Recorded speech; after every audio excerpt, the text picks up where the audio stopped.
Welcome to a brand spanking new episode of Who Do You Think You Are? An exploration into how our thoughts, beliefs, and feelings create our reality. My name is Lastia Cahoot and I'm your host. I'm joined by my co-host on this show and in life, Glenn Sheridan. Every episode, we're joined by a special guest who inspires us to consider not only what we think, but how we think and how that thinking impacts our life experience. It's time to get this conscious conversation started as we ask today's guest, who do you think you are?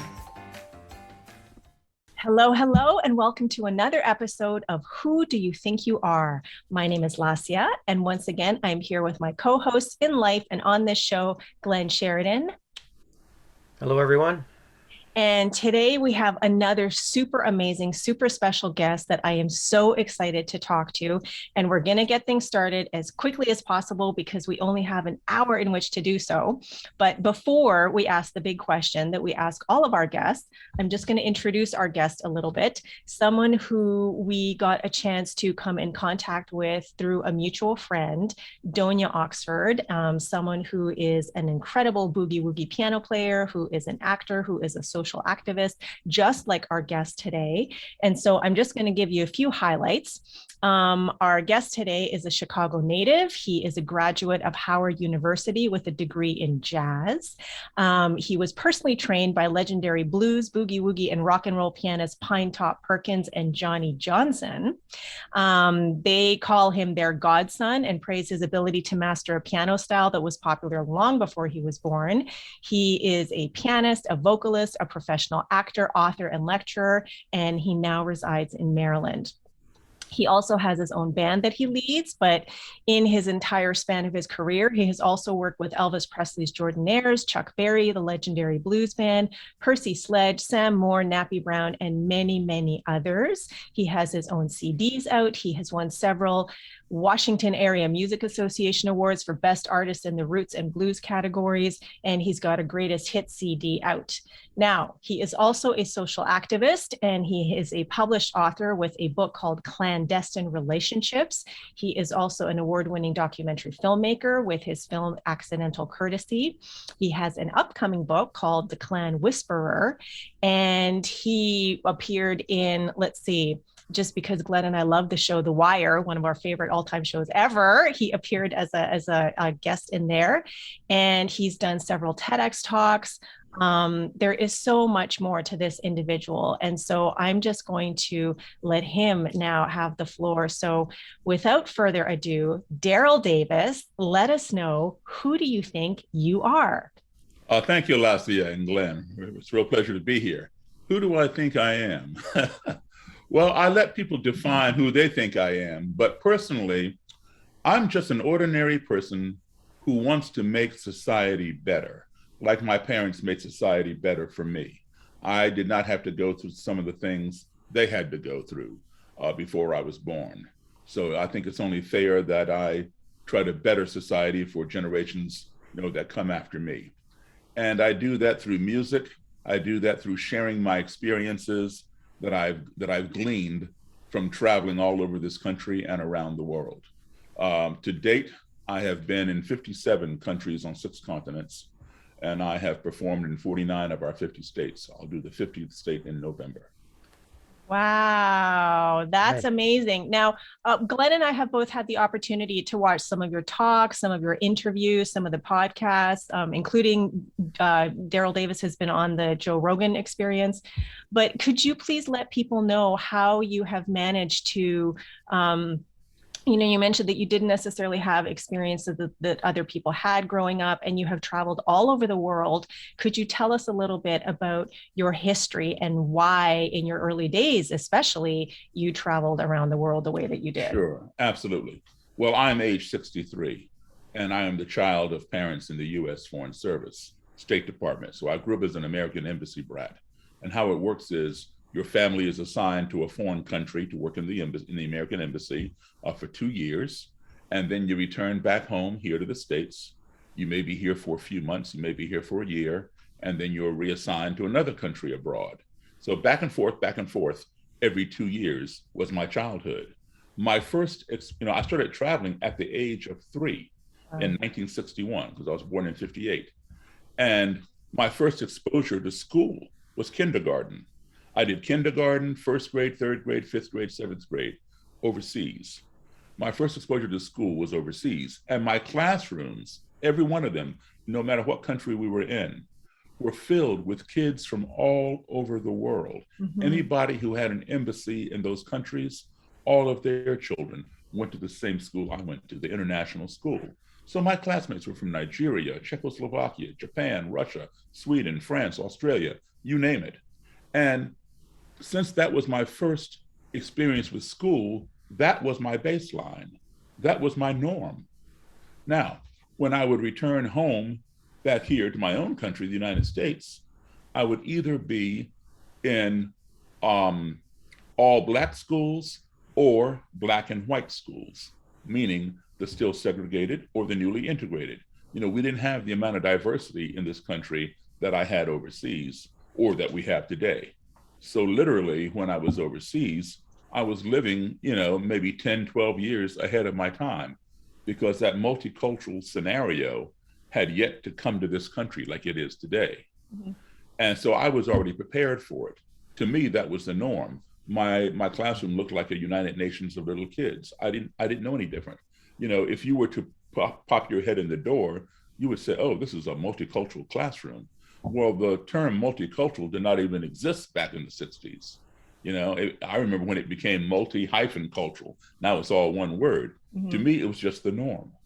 So, you know, even though we didn't always speak the same languages, we didn't look alike, we all got along. We worked together, we played together, we had slumber parties together, you know, just like any kids would do. That all would change each time I came back home. So one time I came back home, 1968, I'm age 10, I'm in the 4th grade, and we were in Belmont, Massachusetts, which is a suburb of Boston. And I was one of 2 Black children in the entire school, a little Black girl in 2nd grade and myself in 4th grade. So consequently, all of my friends were white, you know, mostly 4th and 5th graders. And some of my male friends were members of the Cub Scouts, and they invited me to join. So I joined the Cub Scouts. And we had a good time, a lot of fun, no problems. And we had a parade from right next door to Belmont, from Lexington to Concord, to commemorate the ride of Paul Revere.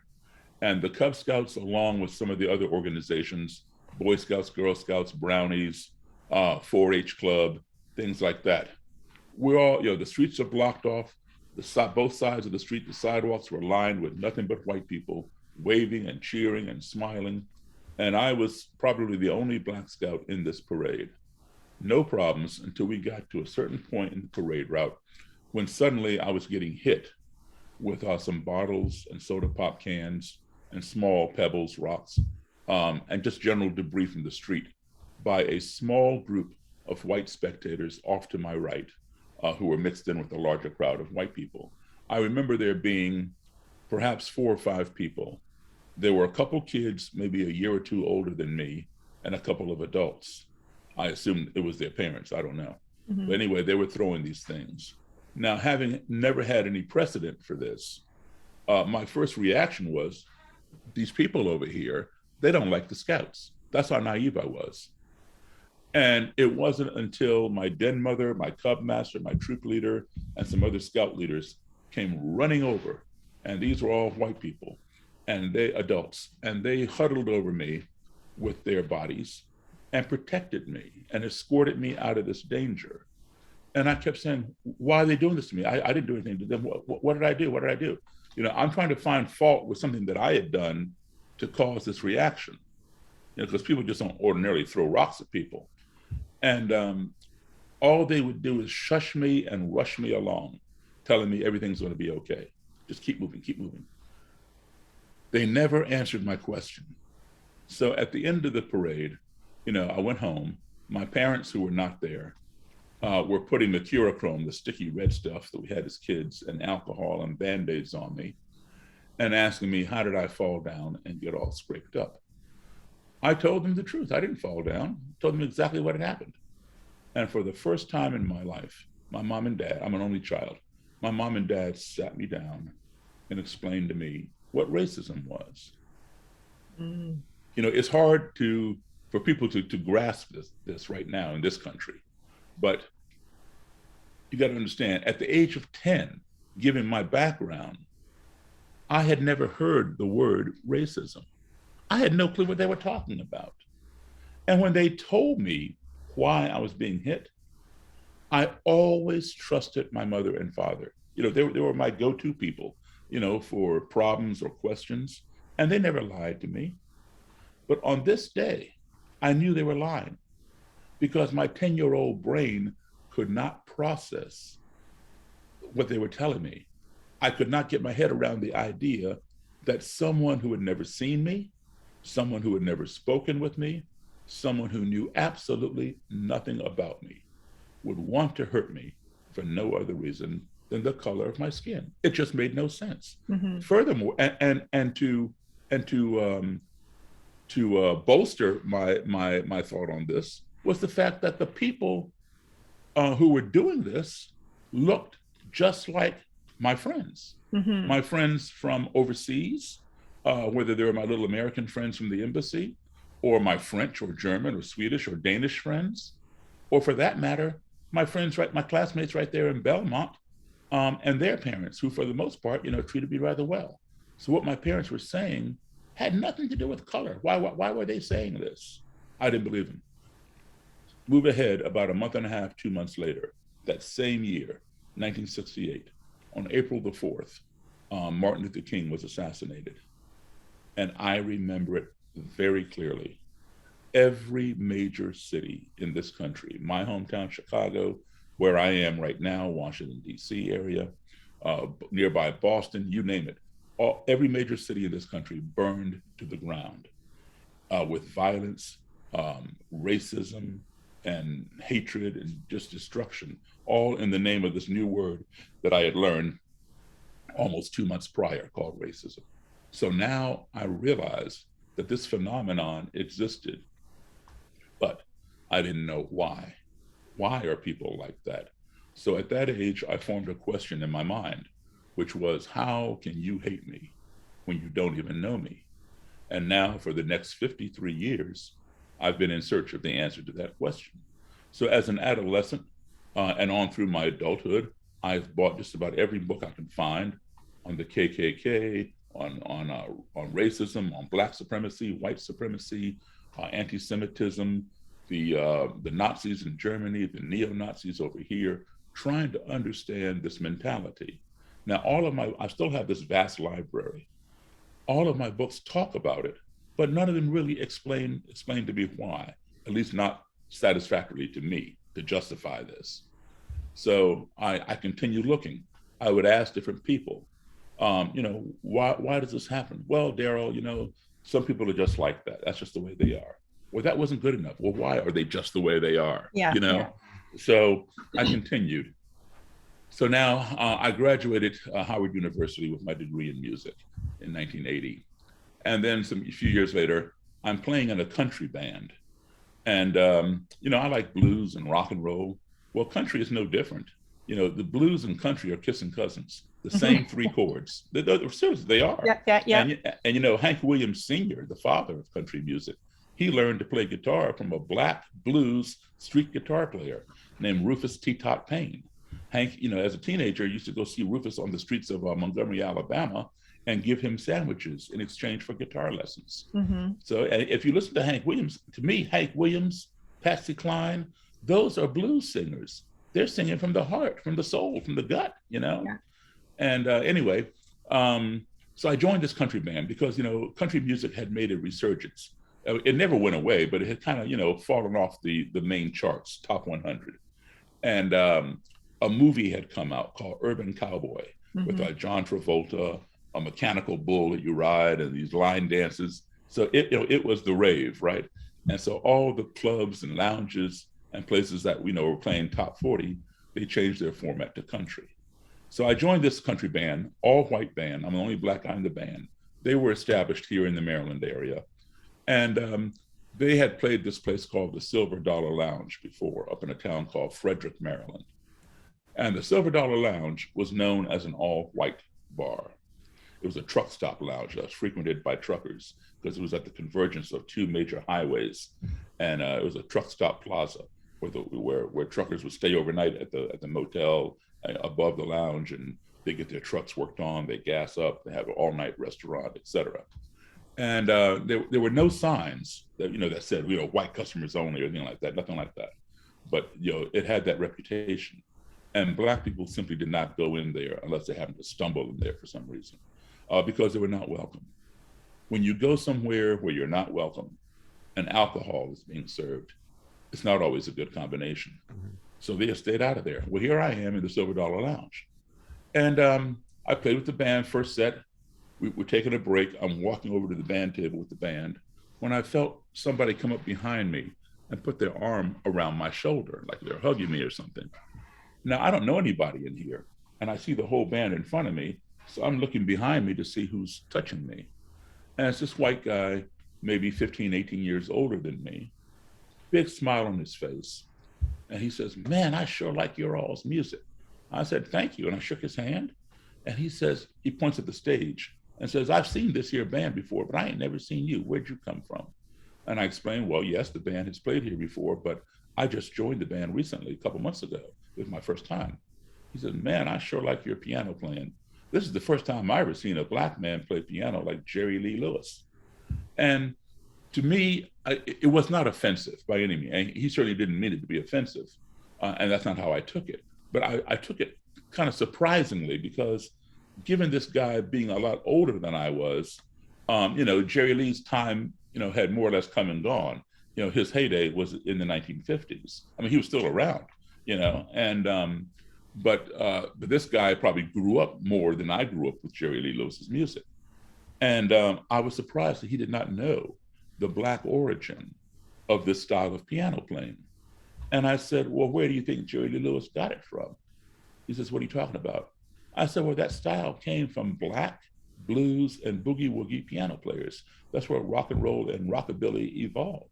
"Oh, no, Jerry Lee invented that. I ain't never seen no Black man play like that before except for you."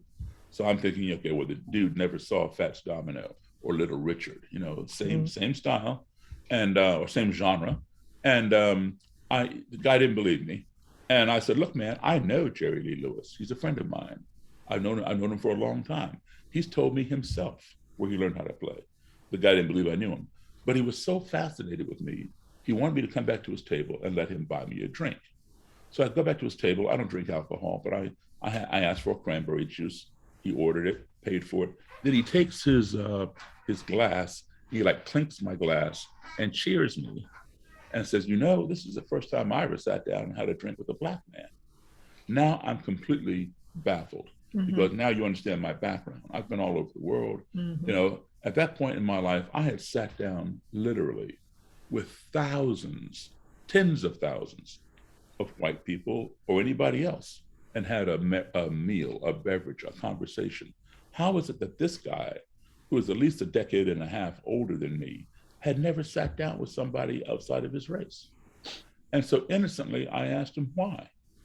And he stared down at the tabletop and didn't answer me. I asked him again. And his buddy who was sitting next to him elbowed him and said, tell him.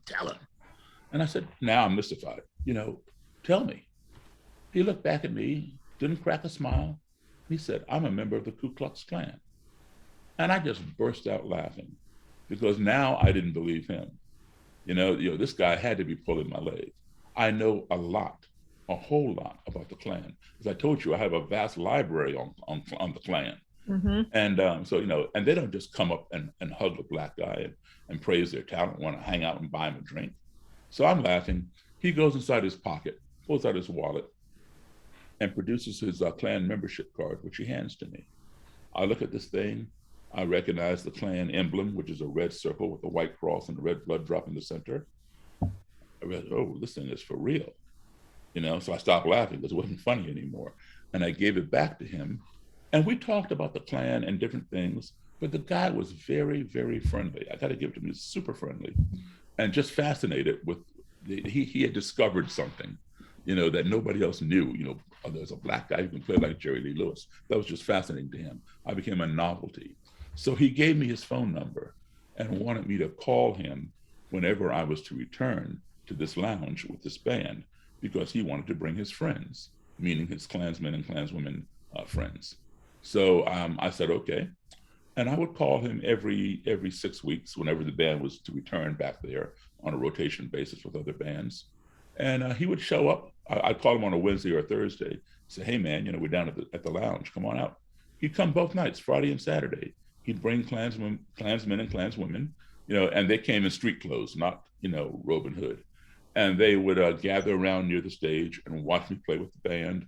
And then, they'd get out on the dance floor and dance. And on the breaks, I would mingle through the crowd and make my way to his table to say hello. I would meet some of the other Klan people. Some of them were very curious about me, so they would hang there. But a couple of them, when they see me coming, they'd get up and scurry over to another side of the room. And so the message was, we don't want to talk to you. We don't want to touch you. We just want to look at you, which was fine. And so this went on for a while. And at the end of that year, I quit that band and I went back to playing rock and roll and blues and R&B and whatever else was going on. So I lost track of the guy. I really had no reason to keep in contact with the Klan. And then some time later, it dawned on me, Daryl, the answer to your question, how can you hate me when you don't even know me, that's been plaguing you since the age of 10, it fell right into your lap. And you had no clue. Who better to ask that question of than someone who would go so far as to join an organization that has over 100-year history of practicing hating people who don't look like them and who don't believe as they believe. Get back in contact with that guy and get him to fix you up with the Klan leader here in Maryland. Interview that guy, and then go up north, go down south, go to the Midwest, go to the West, and interview other Klan leaders and members and write a book. Because at that point, no book had been written on the Ku Klux Klan by a Black author. They all had been written by white authors. Mm-hmm. There had been 2 books written by Black authors, one detailing they both detailed how he escaped a lynching, one in the 1930s, one in the 1940s, but not from the perspective of sitting down with their prospective lynchers. And that's what I wanted to do. So I had to track that guy down. I found his number. I hadn't talked to him in years. I found his number and I called it. It had been disconnected. It took me a couple of weeks to track him down. He had moved. He didn't have a phone, but he had an address. So there was no way that I could let him know I'm coming over to see him. So I showed up at his apartment, unannounced one evening, and I knock on the door. He opens the door. He's like, Daryl, what are you doing here? And he steps out in the hallway and looks up and down the hallway to see if I brought anybody with me. And when he stepped out of his apartment, I stepped in. Uh-huh. So he turns around and comes back in. He goes, what's going on, man? Are you still playing? What's going on here? I said, yeah, I'm still playing. But listen, I need to talk to you about the Klan. He says, the Klan? I said, yeah, you're still a member, right? He goes, no. He told me he had since he quit the Klan, and he gave me this long dissertation as to why he quit the Klan, which actually was not true. Yes, he was no longer in the Klan, but he didn't quit. I later found out that he was banished from the Klan for something that he had done, which is a story in itself. I'll tell you okay. It's pretty funny. But anyway, so, we're talking, and I said, well, so you quit the Klan? He goes, yeah. And I said, well, where's all your Klan stuff? And he says, you mean my robe and hood? I said, yeah. He says, well, they came and got it. I said, what do you mean they came and got it? Don't you own your robe and hood? And he says, well, he explains this to me, which I later found out to be true. When you join the Klan, if you can afford it, you can pay for the robe and hood and other things, the handbook and this, that, and the other, up front, and you take it home with you, and it's yours to keep for good. But if you cannot afford it, you can still take it home with you, but you put a little extra money in every dues period until you pay it off. So apparently he had not paid it off, and so they came and repoed his robe and hood. And but he said that when they came to get it, he could not find the mask that attached to the hood that covers the face. And he has since found it. He had to return it. I said, let me see it. So he went back down the hall, came back and handed me this mask. I'm looking at this thing, and I said, listen, Roger Kelly? Now, Roger Kelly was what was called the Grand Dragon for the state of Maryland. Grand Dragon means state leader. Anybody who is prefixed with the word grand, Grand Kleagle, Grand, Grand Clud, Grand this, Grand that, that means they're on the state level. Dragon being the highest in the state, what we would call a governor. So a Grand Dragon, he was the Grand Dragon for the state of Maryland. A national leader who oversees all the states is known as an imperial wizard. Imperial means national level, grand means state level, great means county level, and exalted means local district. Okay, so he says, yeah, I know Roger. Roger was my Grand Dragon. I said, well, listen, I need you to fix me up with Mr. Kelly. I'm writing a book on the Klan. I want to interview him. Oh, Daryl, I can't do that. Well, why not? Well, I'll get in trouble. I'll take a black man to the Grand Dragon. I said, but you're not in the Klan anymore. He says, it doesn't matter. He says, not only will I get in trouble, you'll be in trouble. And he was very, very serious and very concerned about my safety. And I think the guy genuinely liked me. But anyway, so he wouldn't do it. And so I begged, I said, well, listen, you got to return this mask, right? He said, yeah.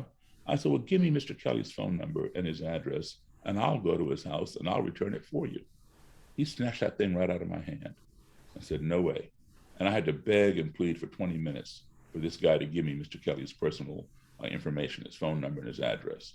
He finally gave it to me on the condition that I not reveal where I got his personal information. I said, okay. So he warned me, he said, Daryl, do not go to Roger Kelly's house. Roger Kelly will kill you. He said, if you want to see the Klan, there's a Klan bar up in Thurmont, Maryland. Now, around here or around the United States, everybody knows Thurmont as the home of Camp David, the presidential retreat here. Right. But it was also one of the headquarters for the Klan. Thurmont's a very little tiny town, and everybody knows everybody there. And Thurmont is all white. Anytime any black people moved in or interracial couple, you'd find a cross burned in the yard, and they'd move right out. That does not mean that every white person in Thurmont is in the Klan or is racist, because most white people there did not like the Klan. They wanted the Klan out of there, but it happened to be the Klan headquarters. So there was a Klan bar there in Thurmont, meaning that it was a bar where the Klan would hang out. And he was explaining to me that they hang out there every Saturday night if they're in town, if they're not out of town rallying somewhere.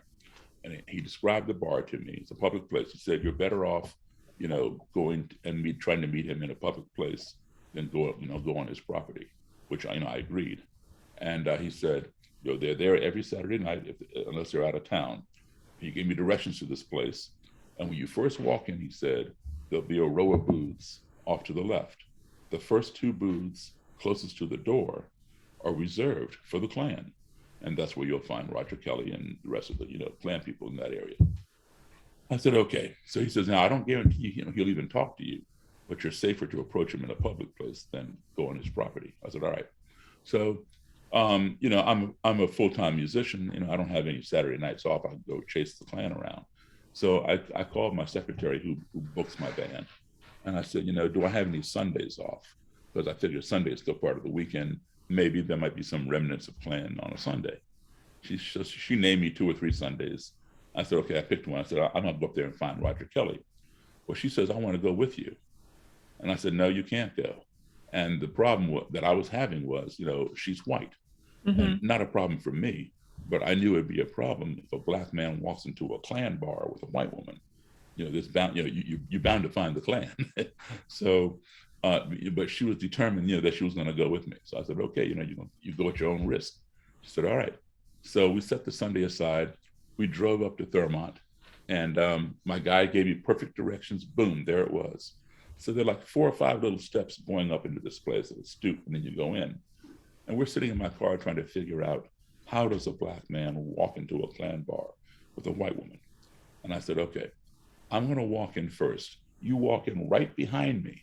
If I turn around and face you, you start running, and I'll be behind you. And she says, okay, let's go. So we walked in. As soon as I opened the door and stepped in, there was hardly anybody there, maybe 6 or 7 people. It was a Sunday evening, about 7:30 at night. And the first thing I see was this big Confederate flag on the back wall. Off to my right was this long wooden bar and a big mirror behind the bar. Scotch taped to the mirror was a picture of Roger Kelly. The Washington Post, a big newspaper around here, had done an interview with him about something, and I had the same I collect all that stuff, so I recognized it. Somebody had cut it out and posted it on the mirror. And so I knew I was in the right place or the wrong place, depending on how you want to look at it. And off to my left were the booths, and there was nobody in any of the booths. Not the first two closest to me that were reserved for the Klan, or none of the back ones. There were about maybe 6 or 7 people gathered around. A couple of people playing pool in the back, and people sitting at the bar. And I'm looking at everybody. Everybody in there is white. And, you know, I don't see Roger Kelly. I don't know him personally, but I know what he looks like, and I don't recognize him or anybody there. And so I don't know if these are just regular white people or these Klan people. But I'm standing in the middle of the floor with Mary, you know, basically looking stupid and out of place. And I didn't want to just walk up to somebody and say, "Hey, excuse me, sir, are you in the Klan?" You know. And so I figured, okay, you know, we drove this far, about an hour and 20 minutes. I said, "Mary, come on, let's go over here. We'll sit in one of those first 2 booths, because if the Klan is in here, they will come and get us out of the booth." Right. And then we'll ask about Roger Kelly. And so we went over and sat down. Nobody bothered us. We sat there for a little while. Then we got up and moved to the bar. And I chatted with the guy next to me like I was lost, looking for the highway. And we left. You know, I failed in my mission that day. This was on Sunday. Mary works out of my house. So when she came down Monday morning, the next morning, I gave her Roger Kelly's phone number. And I said, "Listen, call him up. Tell him that you're working for a man who's writing a book on the Klan. Would he consent to sitting down with your boss and granting him an interview?" I said, "Do not tell him that I'm Black. If he asks, don't lie to him, but don't give him reason to ask. You know, if he agrees to the interview, he'll figure it out when he sees me," right? But I didn't want him to agree to do it, and you know, and then know that I'm Black and have different answers already prepared, you know, that he would not give to a white interviewer. Right. So I wanted to be spontaneous. So she understood. And furthermore, I could have called him myself because I'm the one with the phone number, but I didn't want to call him because I figured he might pick up in my voice, I'm Black, you know, and I'm not talking to you, click. And then he would know by Mary's voice that she's a white lady. And I know the Klan mentality.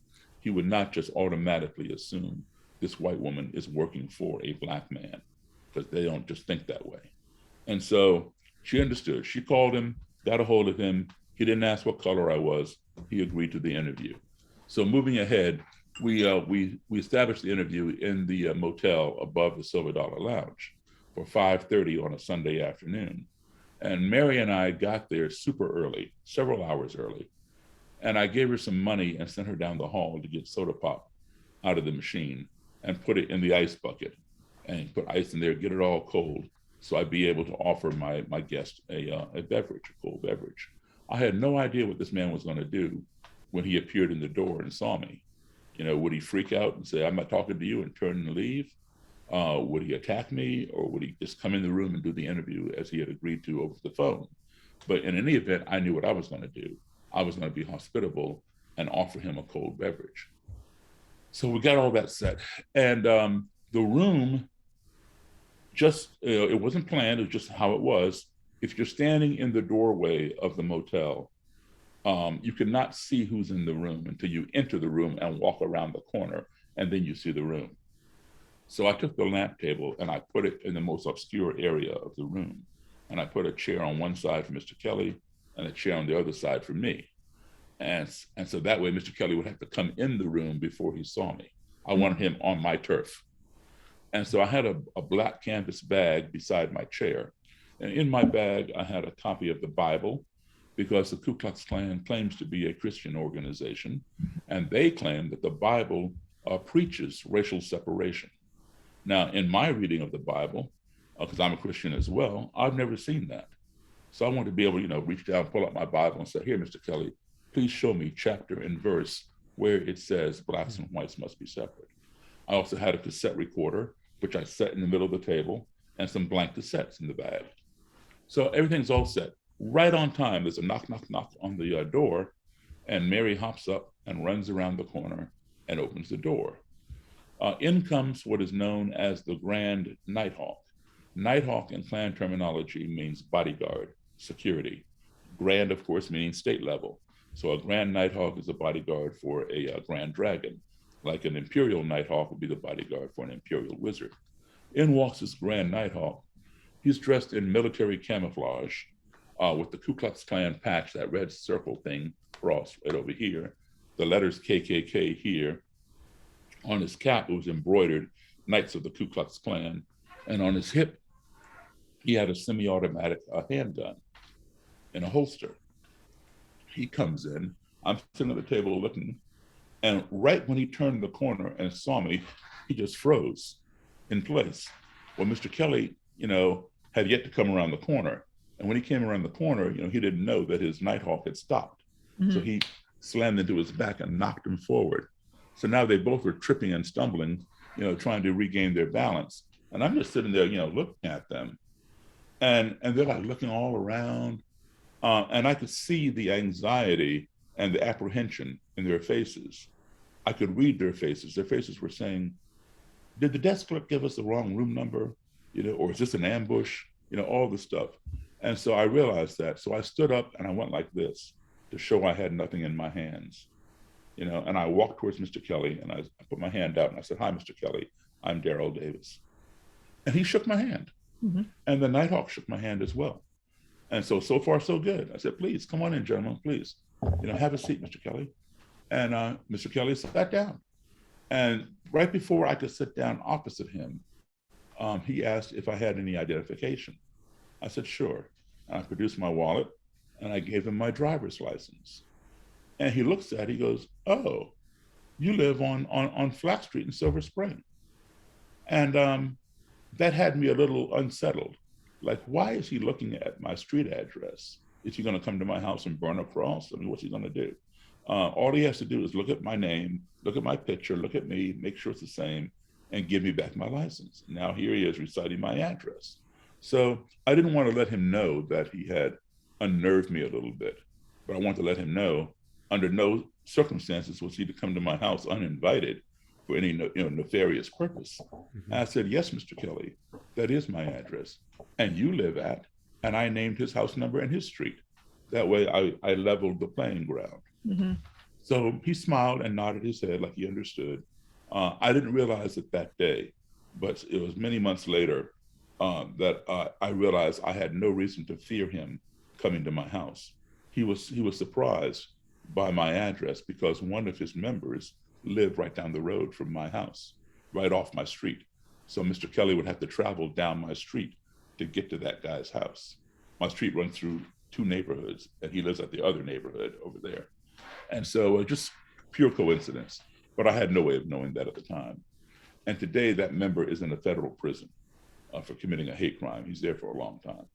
Anyway, we got on with this interview, and every time Mr. Kelly would make some biblical reference, I would reach down to get my Bible and hand it to him.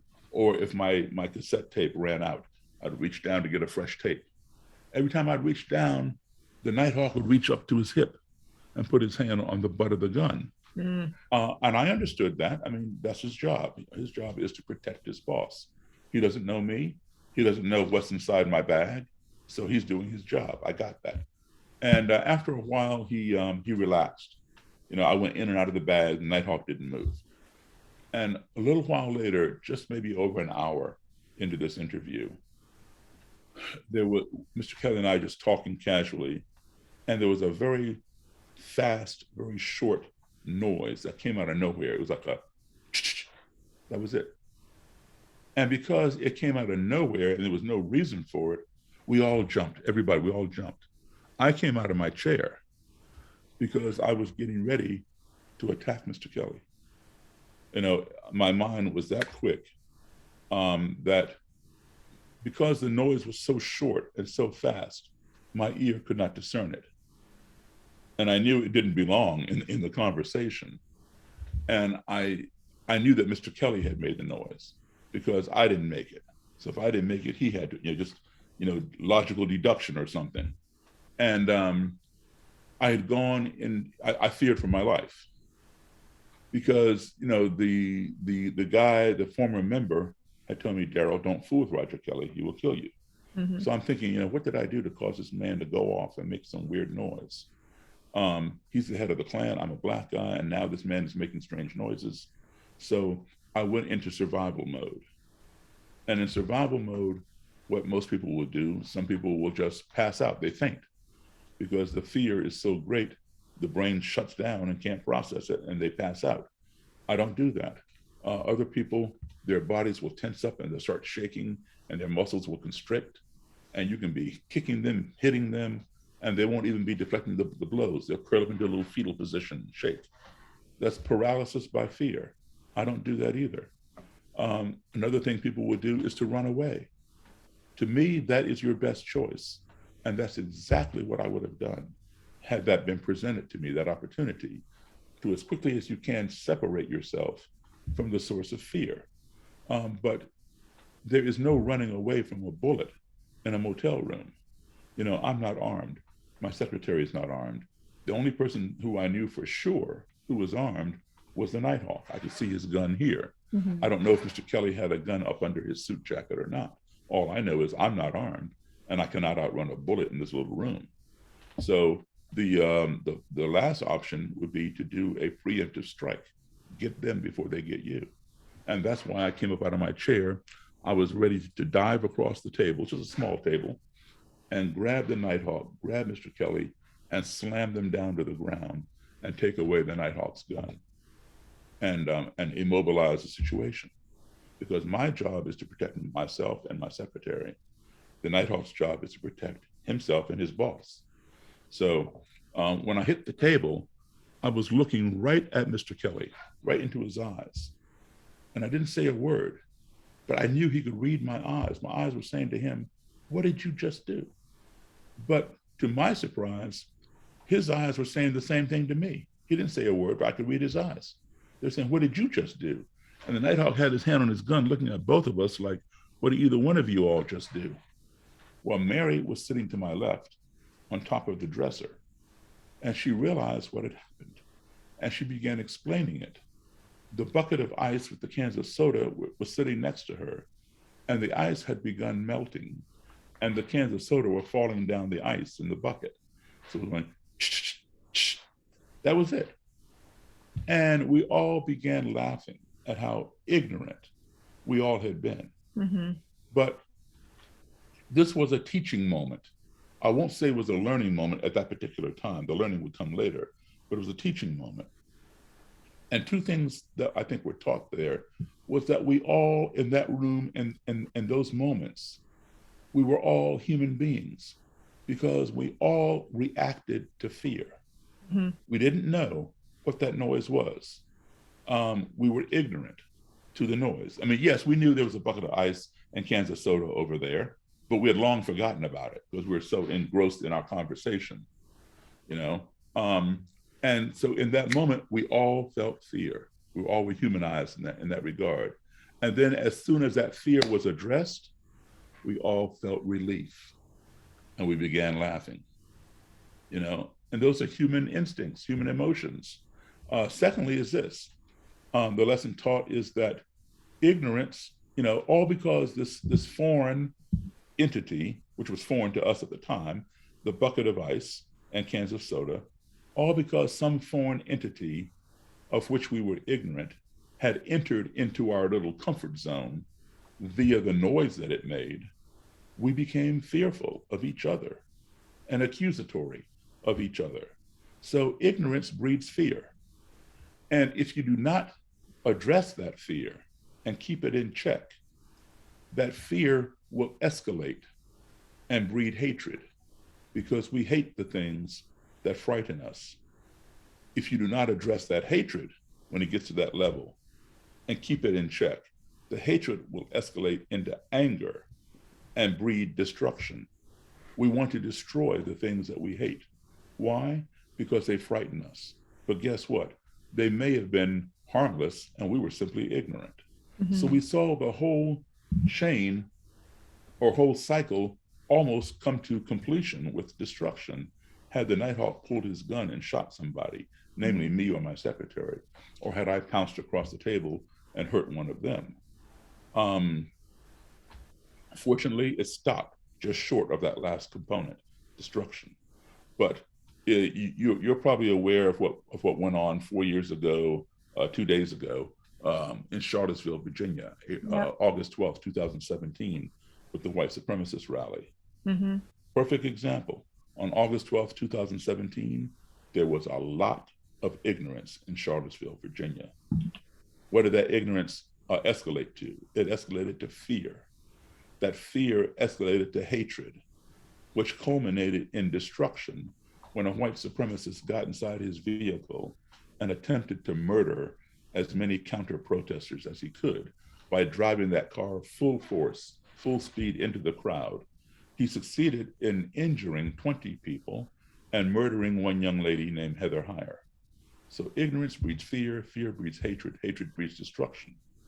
And what I have found here in my country is that, well, several things, but one, we spend way too much time in this country talking about the other person, or talking at the other person, or talking past the other person.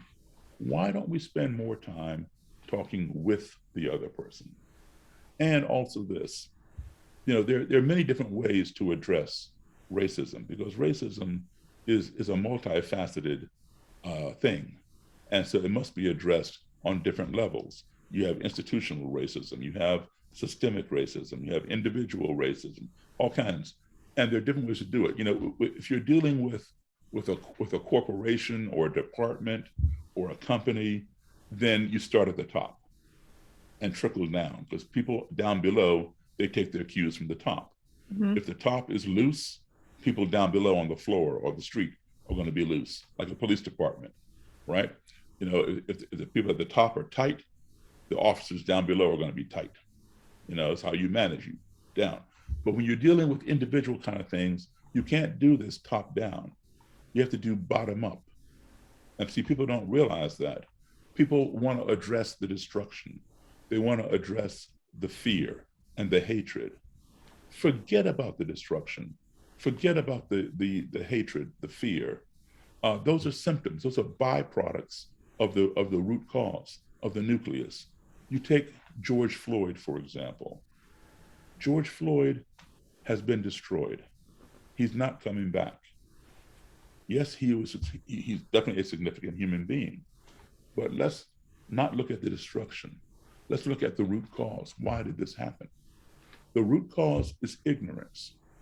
And if we address the ignorance, if we cure the ignorance, then there's nothing to fear, because we fear that of which we are ignorant. With nothing to fear, there's nothing to hate. With nothing to hate, there's nothing to get angry about and destroy. So the good thing is there is a cure for ignorance. That cure is called education and exposure. And if we focus our resources, our time, our money, our efforts into addressing the ignorance and providing exposure and education, then we can eradicate a good portion of racism. So that's what I try to do. And I have been successful in doing it. But I know not everybody is going to change. We all know that. There'll be people who will go to their grave being hateful, violent, and racist. They will die that way. But even if somebody like that is willing to sit down and have a conversation, there is an opportunity to plant a seed. Of course, you have to come back and water that seed and nurture it so it grows and it blooms in the right direction. And there's an opportunity for them to grow and do the right thing. And I've seen that happen many, many times. I've been doing this now for 37 years. And I'm a firm believer that a missed opportunity for dialogue is a missed opportunity for conflict resolution. My very favorite quote of all time is called the Travel Quote by Mark Twain, the author. And Mark Twain said, "Travel is fatal to prejudice, bigotry, and narrow-mindedness, and many of our people need it sorely on these accounts. Broad, wholesome, charitable views of men and things cannot be acquired by vegetating in one corner of the earth all one's lifetime." And that is so true. I've had the benefit of a lot of travel, of a lot of exposure. It does not make me a better human being than anybody else. It's not like that.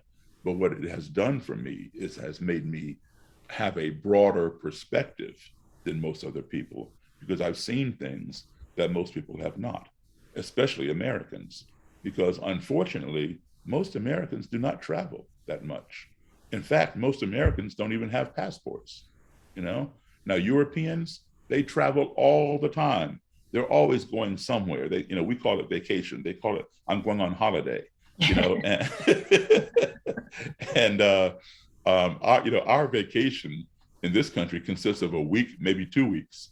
But when these Europeans go on holiday, they're gone for a month, 2 months, whatever, yeah. And they see a lot and they absorb a lot, So they're a lot more worldly. Again, it doesn't make them better human beings, but it gives them a better perspective, a broader perspective. And the one thing that I've learned is, I gave you my background of how to the extent of which I've traveled. I can tell you this: no matter how far I've gone, because I traveled around the world as a kid, and now I'm doing it again. Not so much in the pandemic, of course, but I'm doing it again as an adult, as a professional musician, touring around the world. Right? No matter how far I've gone from my own country, whether it's right next door to Canada, or to Mexico, or halfway around the world, no matter how different the people I encounter may be. They don't look like me. They don't speak my language. They don't worship as I do, whatever. They don't practice the same culture I do. No matter how different they may be, when I come back home, I always conclude one thing: we all are human beings. Everybody I met was a human being. And as such, everybody I met, they all want the same basic 5 core values in their lives. Everybody wants to be loved. Everybody wants to be respected. Everybody wants to be heard. We all want to be treated fairly. And we all basically want the same things for our family as anybody else wants for their family.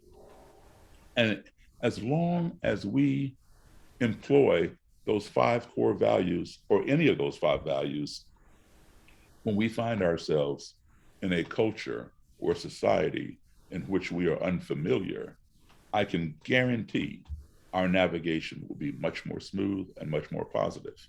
And that even includes the culture of white supremacy.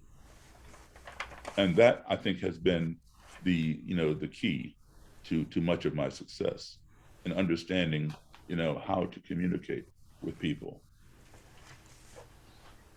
Wow, I just feel like we attended one of your master lectures or something. Thank you. You're welcome.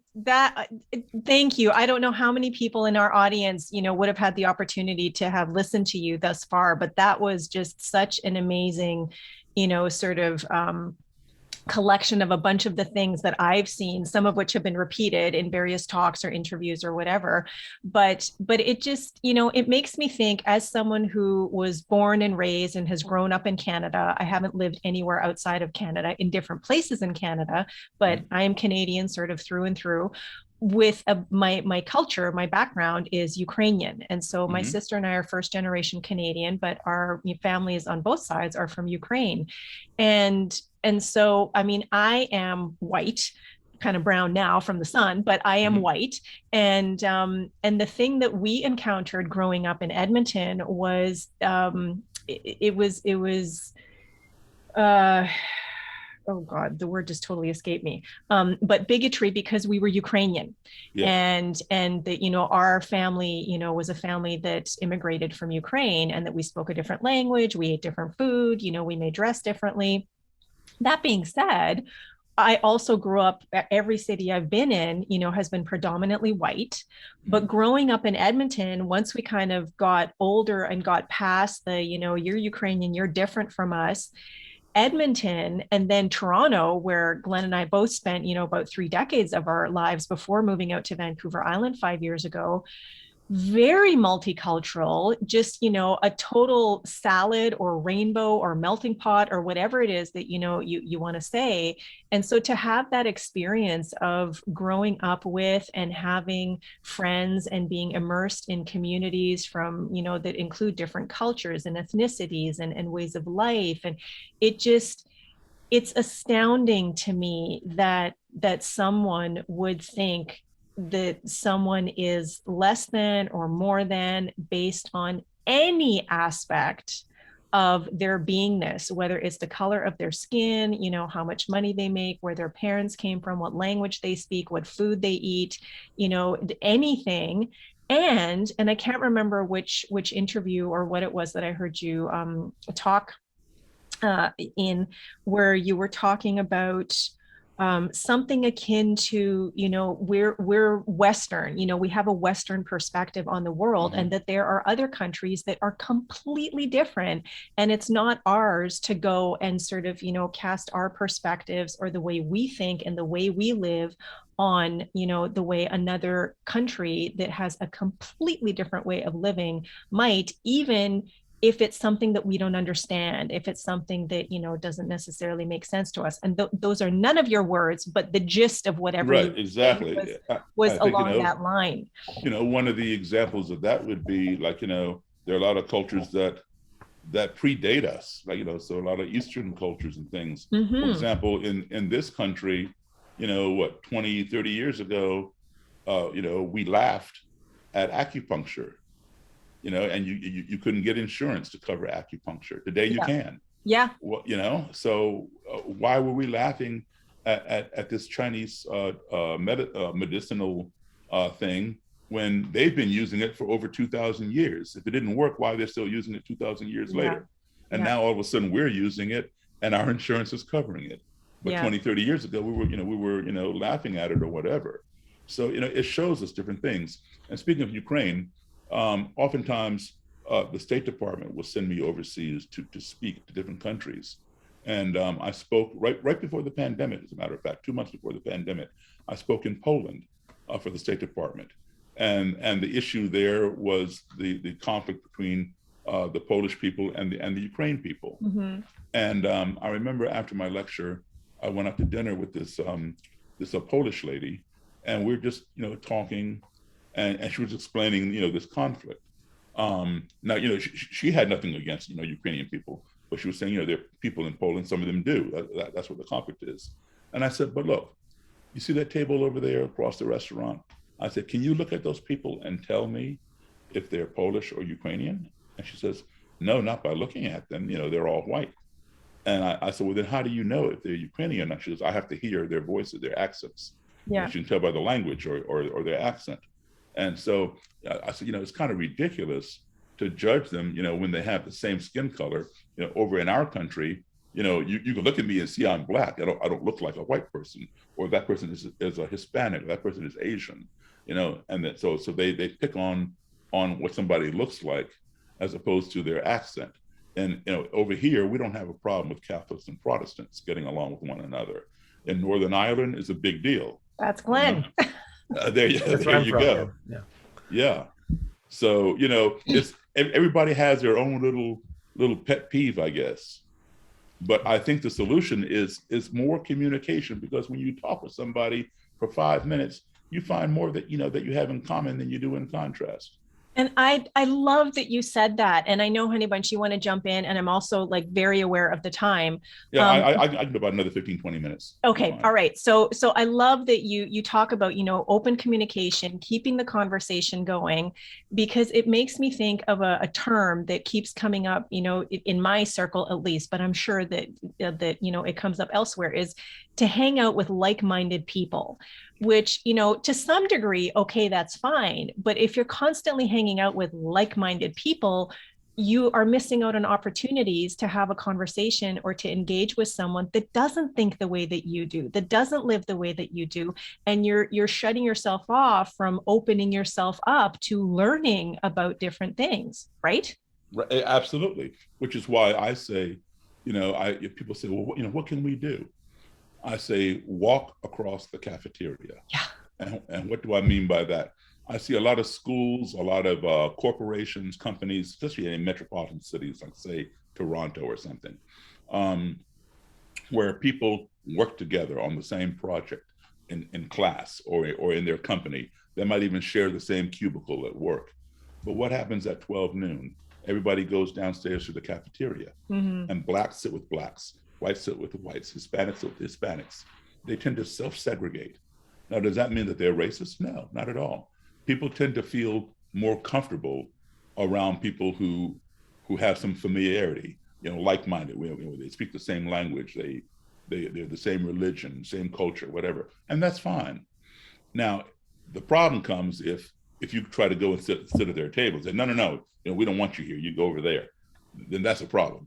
But self-segregating is not a problem. People just are more comfortable with familiarity.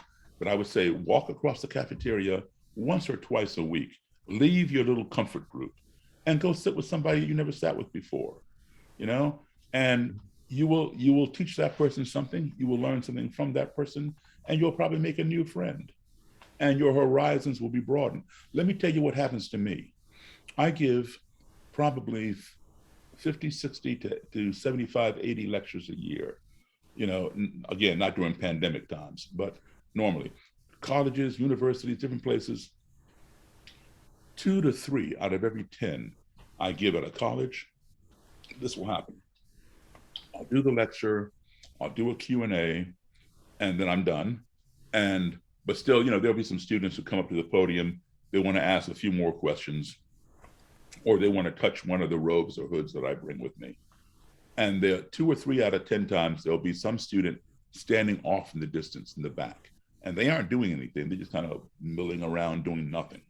But I've come to learn what's going to happen. He or she is waiting for the crowd to go away from me at the podium. Mm. When the crowd dissipates, he or she comes down and they look around and then they say, "Oh, I enjoyed your lecture, Mr. Davis." I say, "Thank you," shake their hand. And then they look around, make sure nobody is within earshot. And they say, "My mother is in the Klan, or my father's a neo-Nazi." And that's how I was raised. I'm from, wherever. And now I'm here at University of fill in the blank, and my boyfriend is Jewish, or my girlfriend is Black, and I can't take that person home with me. My parents will kill me. They'll disown me. And I don't want to tell my friend because they'll drop me. Yeah. So they got this secret that is burning on their chest, causing an ulcer, and they have to get it out. They don't know what to do because that's how they were raised. Yeah. And I get it. I understand that because, they come from some neighborhood and, where everybody goes to the same high school. They read the same books. They cheer the same sports team. They vote for the same candidate. They swim at the same community swimming pool, shop in the same grocery store. Everything is homogenous, And so when they come to University of whatever, the high school and neighborhood does not come with them. Yeah. At this university, there are high schools and neighborhoods from all over the country and all over the world. You were comparing Edmonton to Toronto, right? It's the same thing. And so now they're being exposed to something they never saw before. And now they learned that Jewish people don't have horns and Black people don't have tails, and Muslim people are okay and gay people are okay and whatever else, and this is not what they learned at home. Yeah. Or in their high school. And so how do they go home and tell their parents, "You were wrong," or their high school buddies, "You all were wrong"? They don't know what to do. And see, their parents wanted them to go get an education, but they did not want them to get that education. Right. Okay, so Honey Bunch, I just really want to ask this one question, and then I'll hand it over to you. And I think I know what the answer is going to be, but I want to ask it anyway. With everything that you have said, and there have been a few things that you've said that I have 3 pages of notes so far, but there is one where you said when you were talking about Thurmont, the sort of the headquarters for the KKK, not every person was in the Klan or was racist. And then you just talked about, the person that might come to you at the end of the lecture and this kind of scenario that might be, I was raised this way, but now, this is my life and this is who I'm associating with. Is every white person inherently racist to some degree? Absolutely not. Racism is not inherent at Okay. all. I disagree with people who promote that theory. Okay. All right. I could talk about that further, but I want Glenn to Because be able to. Yep. yeah, and before Glenn answers, let me say this. See, that that unfortunately is an American attitude, Mm, and it's due to the fact that most Americans don't travel. Because let me point out to you, maybe you know this, maybe you don't. Back in the 1940s and 50s, many Black Americans moved to France. Some even gave up their American citizenship and became French citizens because the French people treated Black people as equals, just as people, mm, you know? And these French people were a lot more white than white people over here. White people over here, they have some mixture of Native Americans, some Black right. slaves, and all that kind of stuff. So, you know, white people over here and Black people, they don't realize that not every white person, in Sweden or Norway or Finland behaves like white people over here. Hmm. We have a situation here where we owned people. We owned Yeah. people as property. They didn't own people in France. They didn't own people in Norway or Finland or Sweden or Denmark. So there's a different mindset. But because Black people see how white people, treated them here, they paint a broad brush. And white people see Black people here a certain way, so they assume everybody in Africa is the same way too. You know, it's and that's due to lack of travel, lack of exposure. It's called ignorance, and ignorance can be cured. Hmm. Okay. All right. That's a whole other podcast. Thank you. Yeah. Sure.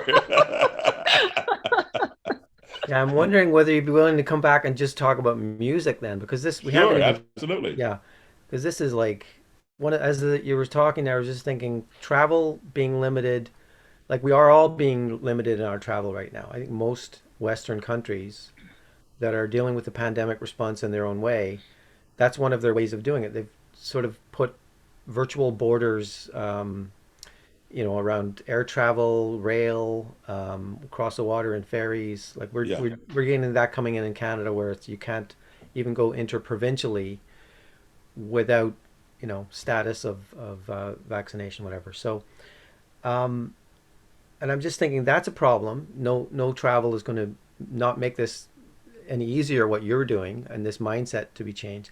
But even the music aspect of, like, Lassie and I really love to go and see live music, especially in Toronto, and because it opened our hearts and our worldview, seeing so many different types of music from, like Baba Mal is one of our favorite musicians from Africa, and you get, even like focusing on one area like jazz, you can go down that rabbit hole and just be right. so exposed to, like, oh wow, like there's so much going on. But when you get your story about joining the country band, briefly, and even as a rock and roll musician, you've obviously had that interplay with different musicians from different backgrounds, and it's like a gumbo kind of thing where Mm-hmm. New Orleans is famous for, but it's just a rich, it doesn't make anything worse listening to music that is produced in that way. It definitely makes things better. And I think Absolutely. where people are going to miss out on that, like not to have the opportunity to go to like a bar or a club or a concert hall and see and hear music and just mix with other people who enjoy this, and you think, oh, that guy's really old or she's really young, or but we're all here for the music. Yeah. And I just hope that this is something that's going to settle down enough that live music will allow, will return, so that people can reconnect in that way, because there's really been that, I think it's missing, and it's not helping people's state of mind. Well, I mean, you hit those points right on the head, man. Um, and that's one of the reasons why I like rock and roll so much, because you've seen the pictures here from this country of the segregated water fountains and restrooms and all that Mhm. stuff. Well, concert halls, music venues were the same way. If they allowed Black people to come in at all, there were ropes going around the seating sections with signs hanging that would say seating for white patrons only or colored seating only, and you did not cross sit. If back in the day, you and I, wanted to go see the Glenn Miller Orchestra or whatever, you and I could not sit together. Now, I had to sit in my section, you had to sit in your section, as designated by our skin color. We think that's crazy today, but that was the law at the time. And if you crossed that, you'd be arrested. And most people, just like Rosa Parks and the bus, most people obeyed those laws in the 1940s. Those laws were still in effect in the 1950s. And but two phenomenons happened. One was the invention of rock and roll by people like Chuck Berry, Little Richard, Fats Domino, Bo Diddley, and the popularization of rock and roll by people like Elvis Presley, Jerry Lee Lewis, Carl Perkins, Buddy Holly, Bill Haley and the Comets, people like that. And the second phenomenon was that when these guys came out on stage playing this new beat that nobody had ever heard before, before rock and roll, before Chuck Berry put that backbeat in there, it was swing. Yeah. Now it's boom, boom, bap, boom, boom, bap, boom, boom, bap, People had not heard that before. Kids could not sit still. Black kids and white kids could not control themselves. They bounced up out of their seats. They were knocking over those signs, and they were boogieing and dancing in the aisles together for the first time in the history of this country. And that caused mayors and city fathers to shut down rock and roll concerts and ban them from coming to their towns because this rock and roll was causing race mixing, and they didn't want that. And understand this, these white kids and black kids were dancing with each other. They didn't even know each other because back in the day, schools were segregated. They didn't go to school together. They didn't know each other's names. You might see some black kids on the street, but you didn't go to school with them. You didn't know their name. And now you're boogieing and dancing with these kids, right? That's the power of music.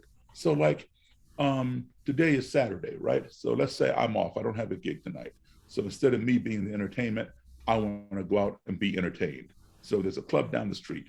I want to go out and dance. So I go down to this bar down the street so I can dance. Maybe they have a DJ or a band. And I arrive and the dance floor is full. There's a good song playing.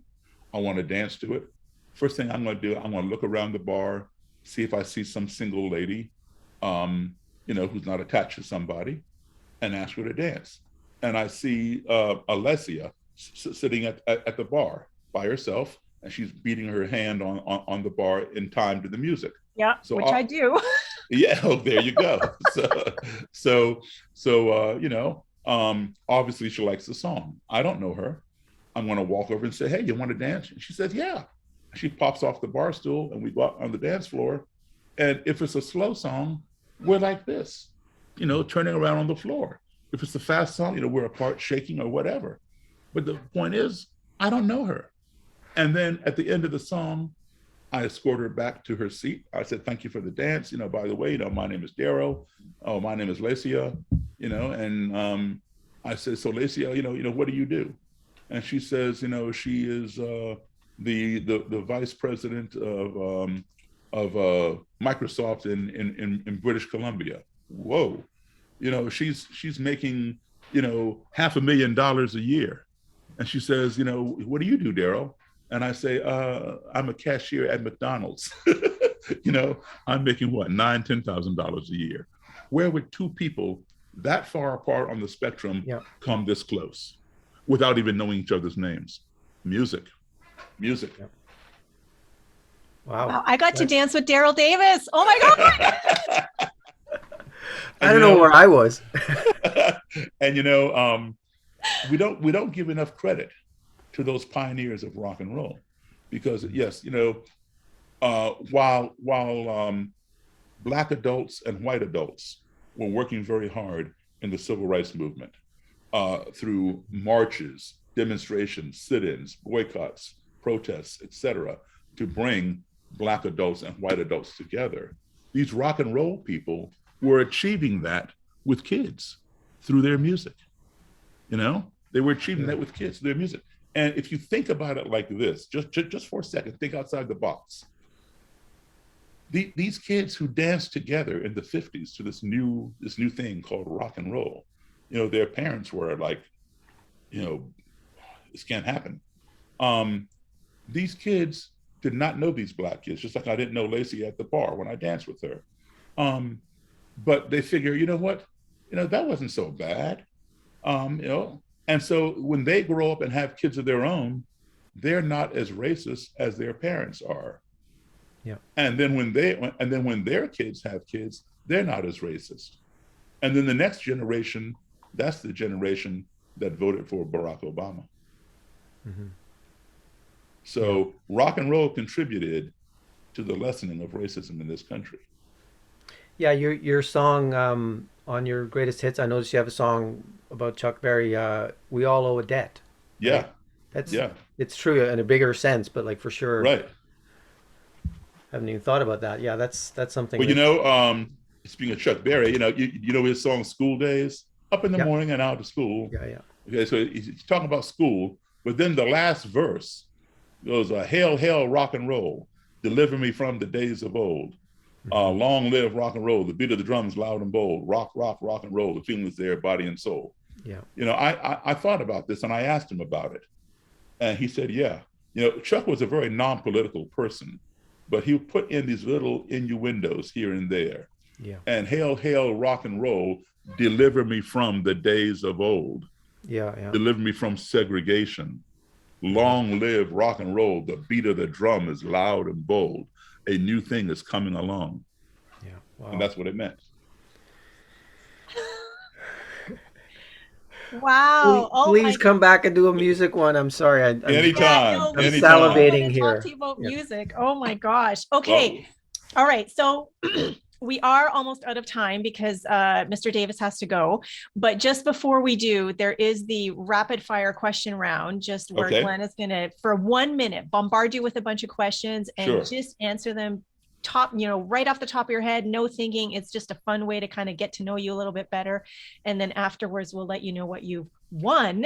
And for those people listening, one is in air quotation marks as always, because it's a special prize. Anyway, so I'm going to watch the clock here, Honey Bunch. So as soon as you're ready, on your mark, get set, go. Okay. Do you cry at weddings? No. Who is your favorite comedian? Rodney Dangerfield. All right.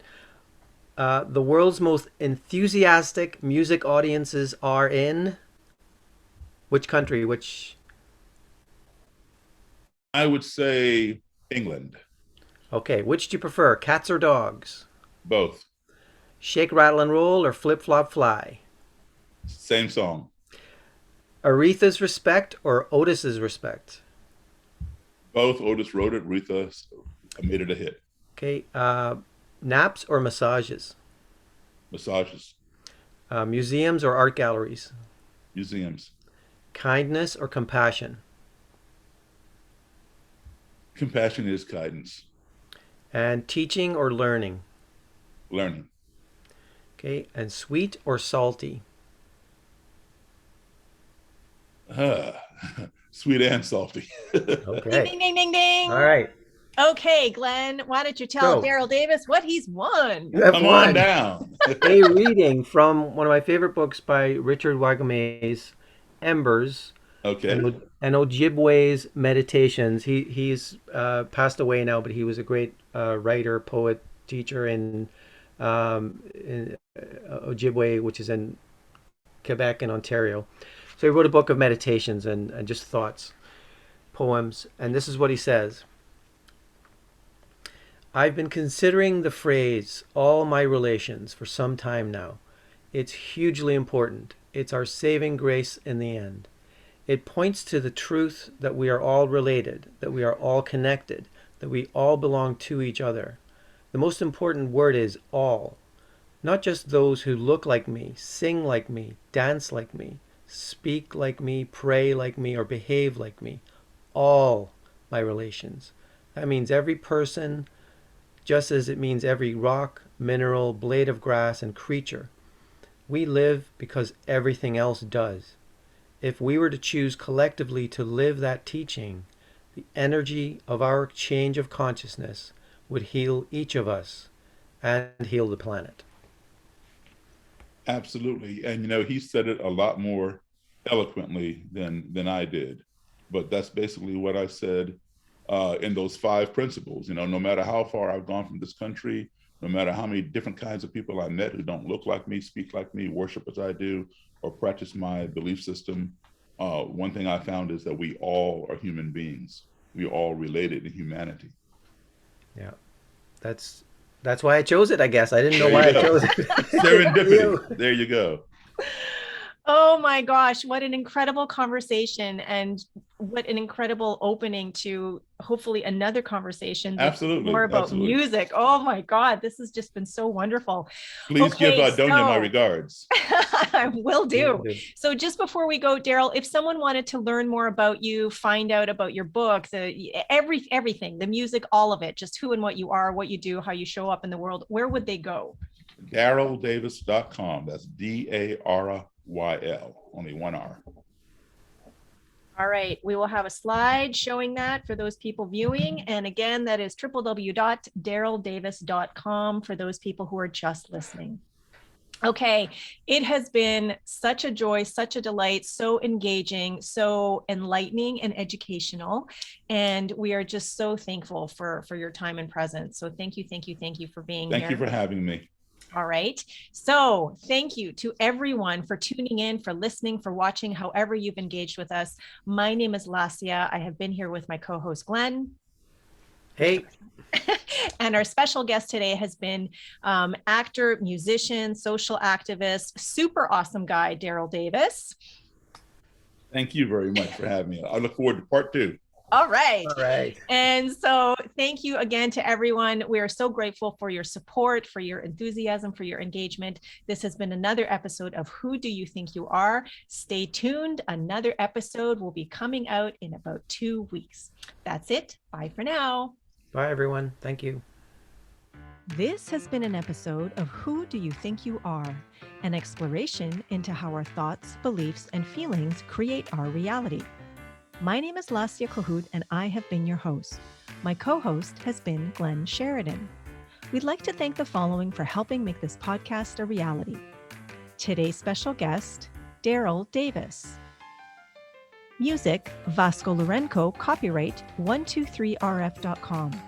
Background illustration, Sakma Sterke, copyright 123rf.com. For more information on this podcast and our Lasia Kohut Soul Excavator, please visit www.lasiakohut.com. If you like what you've heard, please like, subscribe, and let us know by leaving a comment. Thanks for tuning into Who Do You Think You Are?